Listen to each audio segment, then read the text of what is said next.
श्री गणेशाय नमः। श्री परमात्मे नमः। श्री गुरुवे नमः। काशी में एक सारस्वत ब्राह्मण रहते थे। उनका नाम था हरिवंश पाठक। वे गणेश जी के प्रखर उपासक थे। गणेश जी हरिवंश पाठक जी के जीवन प्राण आधार थे। श्री महाप्रभु जी उस समय काशी के पुरुषोत्तम दास सेठ के घर मुकाम पर विराज रहे थे। पाठक जी ने श्री वल्लभ जी को कीर्ति गान खूब सुना। विशेषकर पात्र वल्लभम ग्रंथ द्वारा अनेक मायावाद का खंडन करने वाले श्री वल्लभ के दर्शन की उत्कंठा मन में थी। इसलिए पाठक जी ने श्री वल्लभ के दर्शन करने का मन बनाया। फिर सोचा कि हम तो गणेश जी के उपासक हैं, तो फिर यहाँ वहाँ क्यों जाएं। पर भागवत संकेत पाकर श्री वल्लभ जहाँ विराज रहे थे वो वहाँ गए। पर वहाँ वैष्णवों के बहुत अधिक भीड़ होने के कारण मन में सोचा कि हम ब्राह्मण हैं और वे तो ब्राह्मण ही हैं, कुछ अधिक शिक्षा संपन्न होंगे। यह सोच आप शीघ्रता पूर्वक प्रतिप्राण किया, पर श्री वल्लभ जी की झांकी न की। घर आए और स्नान किए और अपने प्राणेश गणेश जी की पूजार्थ वे जल्दी जाने लगे। और वो उस ही समय घर के मंदिर के द्वार पर उन्हें ठेस लगी और वह गिर गए और मूर्छित हो गए।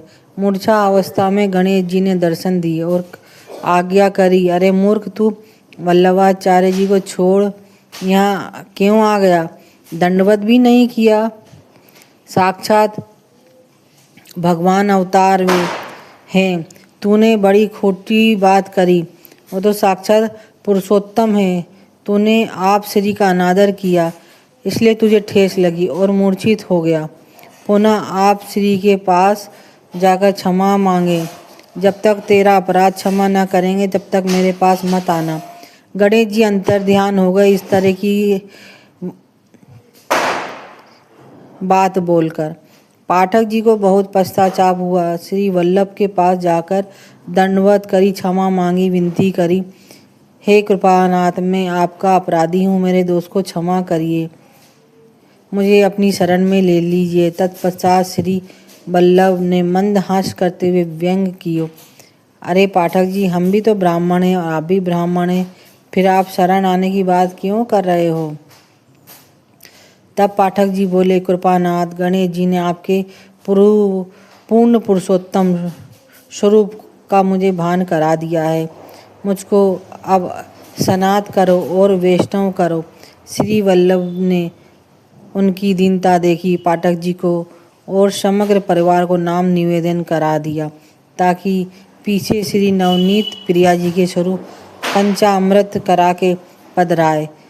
कुछ दिनों पश्चात श्री हरिवंश पाठक जी श्री ठाकुर जी की सेवा अति प्रेम से करने लगे और श्री ठाकुर जी का कुछ स्वभाव जताने लगे। तत्पश्चात पाठक जी मर्यादा मार्गीय पूजा प्रकार को सदंतर त्याग कर अनन्यता सु भगवत सेवा करने लगे। श्री ठाकुर जी की कृपा सुजीवन कैसे पुष्टि में अंगीकार हो गया, इसका जीवंत उदाहरण है श्री हरिवंश पाठक। सिद्धांत नवनीत हम